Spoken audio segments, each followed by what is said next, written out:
નમસ્કાર મિત્રો, આપનું હાર્દિક સ્વાગત છે અમારી ચેનલ સનાતન વિચાર પર। મિત્રો, આગળ વધતા પહેલા આપ સૌને એડવાન્સમાં ધનતેરસ અને દિવાળીની અનેક શુભકામનાઓ। હિન્દુ કેલેન્ડરના કારતક માસના કૃષ્ણ પક્ષની ચતુર્દશી તિથિને કાળી ચૌદશ તરીકે ઓળખવામાં આવે છે। આ દિવસ દિવાળીથી એક દિવસ પહેલાનો હોય છે અને તેને નરક ચતુર્દશી, રૂપ ચૌદશ કે ભૂત ચતુર્દશી તરીકે પણ ઓળખવામાં આવે છે। ગુજરાત, મહારાષ્ટ્ર અને રાજસ્થાન જેવા પશ્ચિમી ભારતના રાજ્યોમાં આ તહેવારને વિશેષ ઉત્સાહથી ઉજવવામાં આવે છે।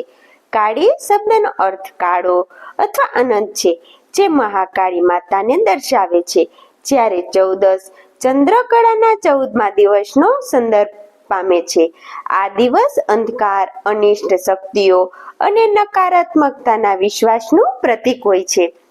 આ વર્ષ 2025માં કાળી ચૌદશ 19 ઓક્ટોબર ના દિવસે આવે છે। આ તહેવાર દિવાળીના 5મા દિવસીય ઉત્સવનો ભાગ છે, જેમાં ધનતેરસથી ભગવાન ત્રિપુરાની પૂજા સુધીની શ્રેણી આવે છે। ગુજરાતી સંસ્કૃતિમાં આ દિવસને માત્ર ધાર્મિક રીતિઓ જ નહીં, પરંતુ પારિવારિક એકતા અને નવા વર્ષની તૈયારીના પ્રતીક તરીકે પણ ઉજવવામાં આવે છે। આ વિડીયોમાં અમે કાળી ચૌદશની કથા, તેના તથ્યો, વૈજ્ઞાનિક અને આધ્યાત્મિક મહત્વ, રીતિઓ અને ગુજરાતી પરંપરાઓ વિશે વિગતે ચર્ચા કરીશું। આ બધું તમારા માટે એક વ્યાપક જ્ઞાન આપવા માટે છે, તેથી તમે આ તહેવારને વધુ ગહનતાથી મનાવી શકો। કાળી ચૌદશની કથા હિન્દુ પુરાણોમાંથી લેવામાં આવી છે। તેમાં અનિષ્ટના વિશ્વાસ અને સત્યની જીતનું વર્ણન છે। આ કથા ભગવાન શ્રી કૃષ્ણ અને રાક્ષસ નરકાસુરની છે। નરકાસુર પૌંડિક અને વિષ્ણુના અવતાર વરાહનો પુત્ર હતો। તેને શિવ અને ભગવાન વિષ્ણુથી વરદાન મેળવ્યા હતા, જેના કારણે તે અમર ન હતો, પણ અત્યંત શક્તિશાળી હતો। તેના પિતા વરાહના કારણે તેને 16 દિવ્ય અસ્ત્રોનું વરદાન પણ મળ્યું હતું। નરકાસુરે પૃથ્વી પર અત્યાચાર મચાવ્યો।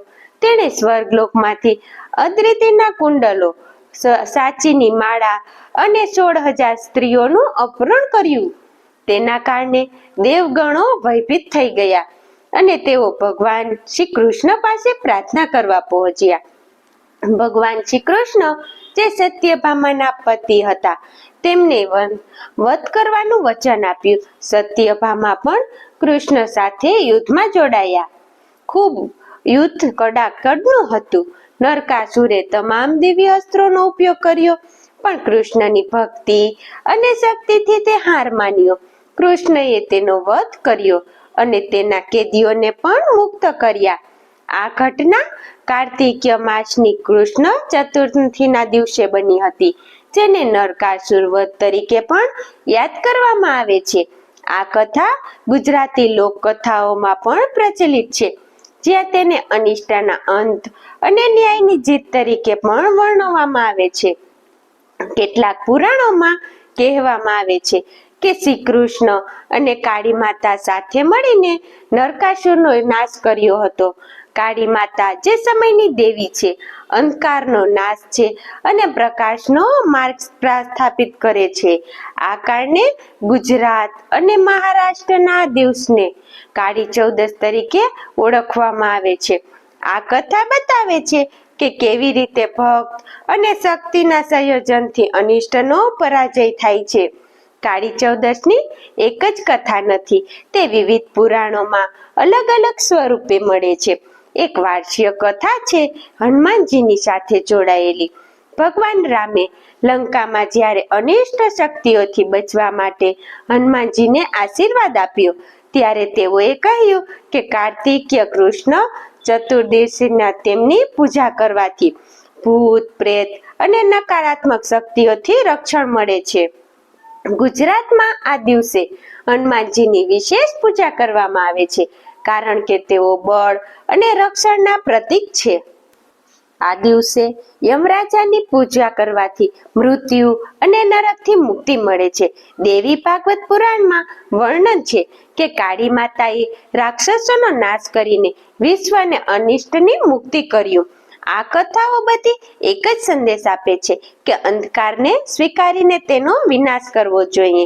ઐતિહાસિક રીતે આ તહેવાર દિવાળીના ઉગમ સ્થાન સાથે જોડાયેલો છે, જે પાછળથી એક લાગણીના તહેવાર તરીકે વિકસ્યો.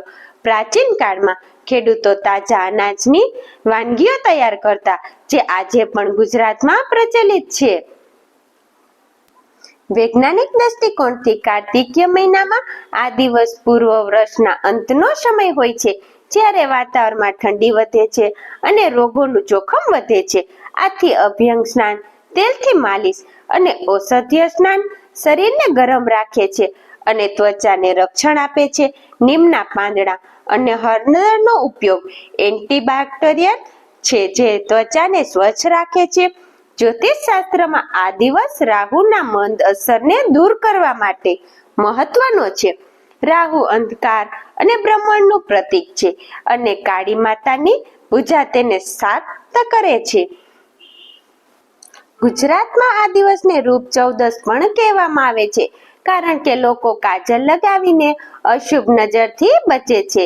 આ પ્રથા વૈજ્ઞાનિક રીતે આંખોને ધૂળ અને ચમકથી બચાવે છે. આ તથ્યો દર્શાવે છે કે કાળી ચૌદસ માત્ર ધાર્મિક નથી, પરંતુ જીવનશૈલી અને આરોગ્ય સાથે પણ જોડાયેલી છે. કાળી ચૌદસની રીતો સરળ પણ શક્તિશાળી છે. સવારે ઉગતા જ સૂર્ય પહેલા અભ્યંગ સ્નાન કરવું, તેલ, દૂધ, હળદર અને નીમના પાંદડાથી માલિશ કરીને સ્નાન કરવું. આ શરીર અને આત્માને શુદ્ધ કરે છે. ત્યારબાદ મહાકાળી અથવા હનુમાનજીની પૂજા કરવી. પૂજામાં કાળા ચોખા, મીઠાઈ, ફળો અને દીવો અર્પણ કરો. ગુજરાતમાં યમરાજાની પૂજા માટે પણ તલના લાડુ અને 4 દીવા પ્રગટાવો, જે નરકથી રક્ષણ આપે છે. સાંજે દીવો પ્રગટાવીને ઘરના ચારેય દિશામાં આગ ફોડો, જે અનિષ્ટ આત્માઓને દૂર કરે છે. ગુજરાતી પરંપરામાં કરકરાટ કાઢવાનું એક રસમ છે. પૂરી, વડા અને દૂધપાકને રસ્તા પર મૂકીને વાહનો હેઠળ ચક્રિત કરવું, જે કલહ અને નકારાત્મકતાને દૂર કરે છે. ભોજનમાં પોહા, દેસાઈ વડા, દૂધપાક અને પૂરી બનાવો, જે લાગણીના તહેવારને પ્રતીક માનવામાં આવે છે.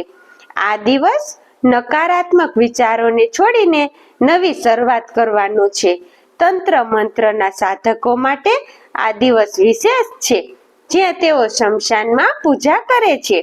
સાંસ્કૃતિક રીતે ગુજરાતમાં આ તહેવાર પરિવારોને એકઠા કરે છે, લાગણીની ઉત્સાહ અને દિવાળીની તૈયારીનું પ્રતીક છે.